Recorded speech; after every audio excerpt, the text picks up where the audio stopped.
Hello everybody. Before we go on the off-road course, I've got this demonstration to do here to show you how the four-wheel drive system works on the Subaru. It's allowing you to see what the wheels are doing outside the car, because when you're in the car you won't be able to see what's going on. So what makes the Subaru system really good is even with just one wheel with grip you are still able to drive away. So as you can see in front of me here, I've got a set of rollers that I've built specially for this test, and it will show how the system works. These are precision roller bearings. All of them are free to rotate on their own and offers no grip whatsoever. It's literally slipperier than ice. As you're probably aware, in a car the power always tries to get out the easiest way, and that will be the wheel with the least grip. So on these rollers we're going to actually have three wheels with no grip. And you'll notice this front roller here is slightly further apart so that the wheel drops into the rollers and creates a resistance. A little bit like trying to climb up a curb, but obviously with no grip it's quite a difficult task. The wheel at the front here is the one that's going to drive you out of this situation. It's the only wheel with any grip.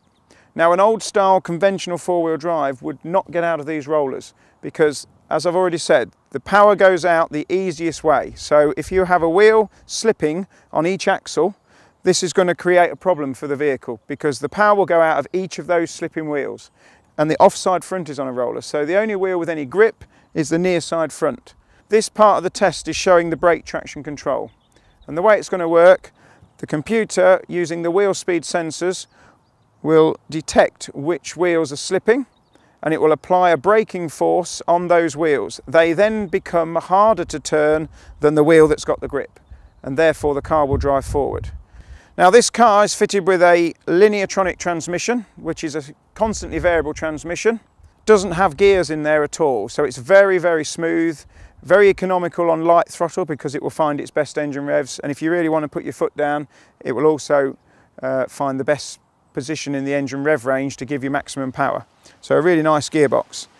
It runs an active torque split centre differential, which is also the same centre differential as on the Forester. The Forester, however, runs a conventional automatic gearbox. So both cars have the same four-wheel drive system. What we're going to do next is put the Forester in the two other rollers. Now these are both with a gap in them, so it's going to be quite a difficult task to drive out, and we'll just get Mike to pull up on the rollers. So we're putting the front wheels in the rollers here. Now both those rollers are wide apart, so it's going to be quite a task to come out of there. And what this will show is the centre diff. The active torque split will monitor and decide where the power needs to go. So in this instance we need the power to go to the rear axle because the front axle doesn't have grip. It's not using the brake traction control here, so as you see, as he pulls forward there'll be a very small amount of slip at the front, then the power will be distributed to the rear axle. This can work both ways, front or rear, whichever's got the grip. And as you see, the wheels turn a very small amount and he's just driven out of the rollers no problem. Now while we're here we'll actually put the Forester on the three rollers so that you can see that works just as well.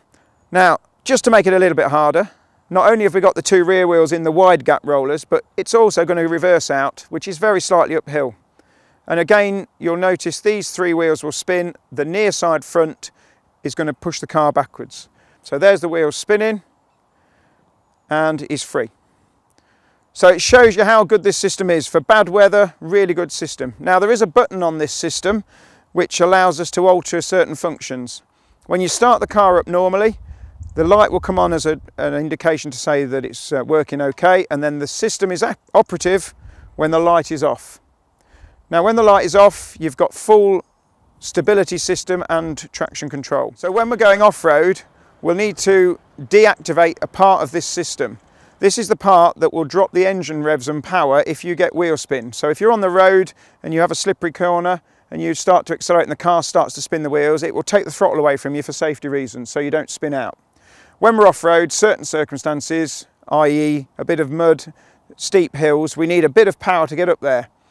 Now what we don't want is the engine power taken away if we get a bit of wheel spin. So by pressing the button you'll see a yellow light come on the dash, and that's basically keeping the traction part active, but it's deactivating the limiting part of the engine. So it'll allow the wheels to spin. Brake traction control's on and it works best in this mode to get you out of snow, ice and mud. Okay, so now you've seen how the demonstration works. You're going to feel this in the car. all you're going to notice is a little bit of a vibration when the system's operating as it's pulsing the brakes. Sounds a little bit like ABS working. The system will do it all for you. All you need to remember, if the traction control system is trying to get you out of a sticky situation, just keep a little bit of power on.